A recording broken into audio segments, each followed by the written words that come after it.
Hi Mark, what are we doing today then? Well, today we want to show how the new transit kit for the transit front wheel bearing works. And this is a transit front hub, but we've prepared this one so that the camera can see what's going on. So the disc's mounted on the back? Yeah, normally it would be, and the reason we've taken it off is so that you can see what we're doing. But usually the disc is there. You can access the fixing bolts through the holes here, which we'll do in a minute. And our tool will go on the back of the hub to push off the whole unit, which allows you to change the disc. Then our tool can be used to actually remove the bearing from the drive flange, as well as the final bit of the job, which is the removal of the inner bearing that always stays put on the drive flange, like I've got here. This one stays put. So we've made another tool to pull that off. So you take the drive shaft or dummy shaft, as it is in this case, because this is off a front wheel drive vehicle, rear wheel drive vehicle. Take that out. Take these bolts off, and then you can start mounting the tool from behind. And you can do it all on the vehicle. So in fact, that's what we'll do. First thing, take the mounting screws out. Obviously on the vehicle they're never this clean. One thing to bear in mind when you've got all these bolts out, just don't throw them away. A, you're going to use them again to mount the new bearing, and B, you use them to mount the tool on the back. So when you've got these screws out, clean the threads up and clean the threads up in the hub itself. So once you've pulled these bolts out, can you not just pull the flange off, no? In an ideal world that would be great, but unfortunately the bearing body actually seizes into the hub, so you need a little bit of assistance. Now, in some cases people have tried bolting the wheel back on and knocking 7 bells out of it, but it's really not ideal, and it's a big lump of steel to be catching. So we've thought about that with this tool. We need to set up the force screw so that we can push this bearing out. But if we were only doing the disc, we don't want to damage the bearing. So it's critical that we use the right size top hat in the back here. And once that's in the back, bearing in mind you're doing this on the vehicle, that goes in place. Being aware that usually there's an ABS sensor there, so you need, it's a bit delicate. So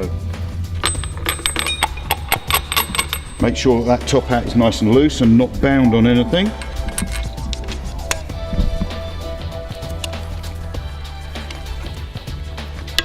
Once we've got all the bolts in place, make sure they're all nipped up nice and tight. The next job is the force screw, which is easy. As I say, just stick your finger in there, make sure that's nice and loose, and prepare to put the force screw in, but don't wind it in yet. You've got to use some grease. Millennium disulfide, the black grease you find in drive shafts and etc. It's the only stuff that is the proper stuff. And all you do is you wind this in, it winds in and eventually pushes out the bearing, the whole assembly. So if I turn this for the camera,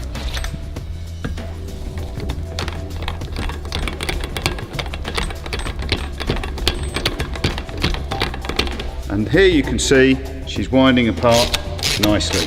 This one's coming out relatively easy compared to most, and that's it, job done. That's the first bit of the operation done. Now I would be able to get the disc off. Okay, so what we're going to do is we're going to remove the outer body of the bearing. It will unfortunately leave the inner bearing in place, as I explained earlier. For this one we use the smaller top hat, which will go straight up the inside of the bearing and be pushing on the drive flange. Put that on top, nice and steady, and then using the 5 bolts that come in the kit, we bolt it down.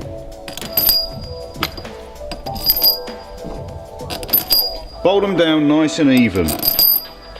It's quite important that this is pulling square, so you need to be nice and even.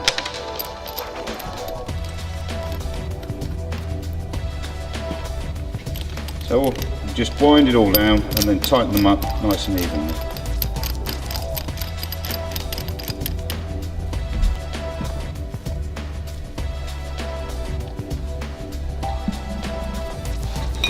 Okay, 17mm spanners to tighten it down. Just make sure it's all tightened down. Anything that's left loose, nip it up again.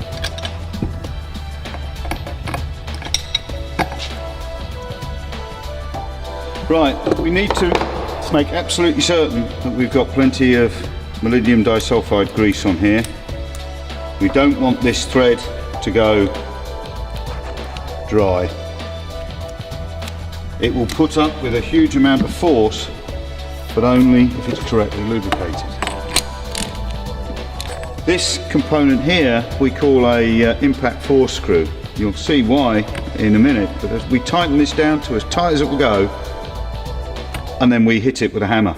That's what it's designed for. The shock of the hammer goes straight down the middle onto the bearing and helps separate the bearing. Tight as it will go, and then whack it with a hammer.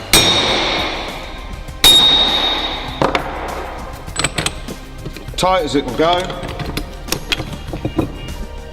and then whack it with a hammer. If I was doing this out in the yard where I couldn't use it in a vise, this is the best way, but if I can get it to a vise, then we can do this. Now we can get a little bit more leverage on it, and because we've used the whacking process already, we've already jarred the bearing. And now what we should see is a gap opening up here. It'll leave the inner bearing behind, but this housing is now moving that way. It's coming apart.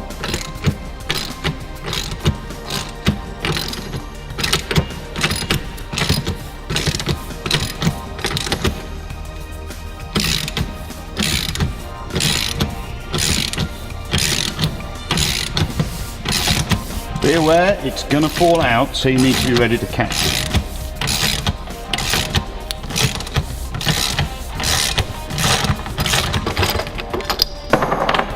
There we go.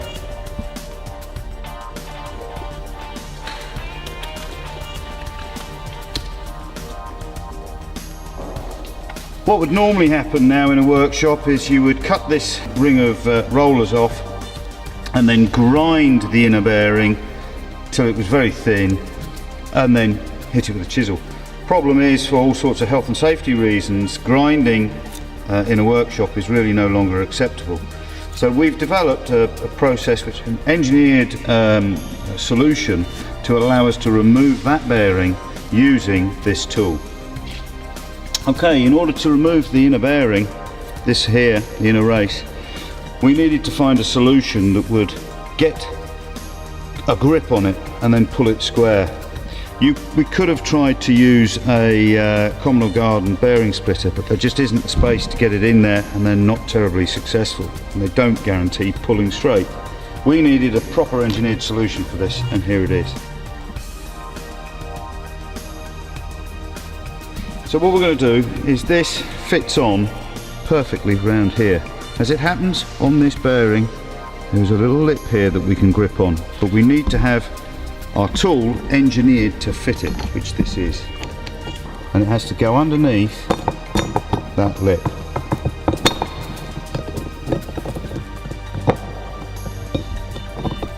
There we go. Now that's underneath the lip. When you position this, before you finally tighten these fixing bolts up, but try and position either those three holes or those three holes so that they line up with the bigger holes in the drive flange. It makes fitting the bolts and fitting the nuts a lot easier. Just like that.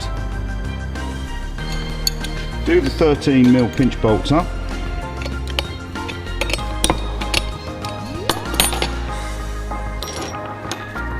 And take the main body of the original tool, the small top hat of the original tool, it goes there, the bolts from the new tool, and the cross tubes.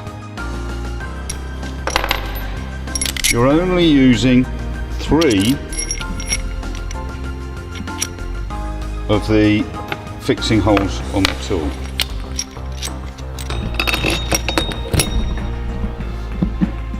That's all aligned up now. Now all I have to do is put the nuts on.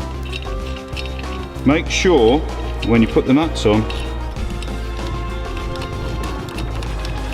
you tighten them all down evenly, and that you haven't got the bottom of the force screw touching, because that will guarantee that you are actually doing what the tubes say they're for, and that's attempting to crush them. They're crush tubes, they're alignment tubes.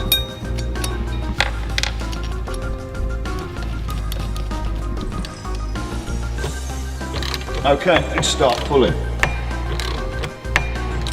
Here she goes. Now I'm going to move to using a bigger, longer bar to make life easier.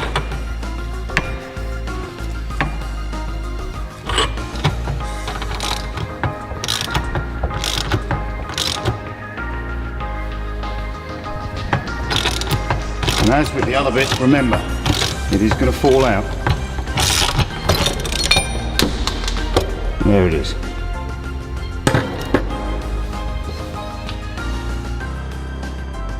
That is now ready for assembly to your new bearing.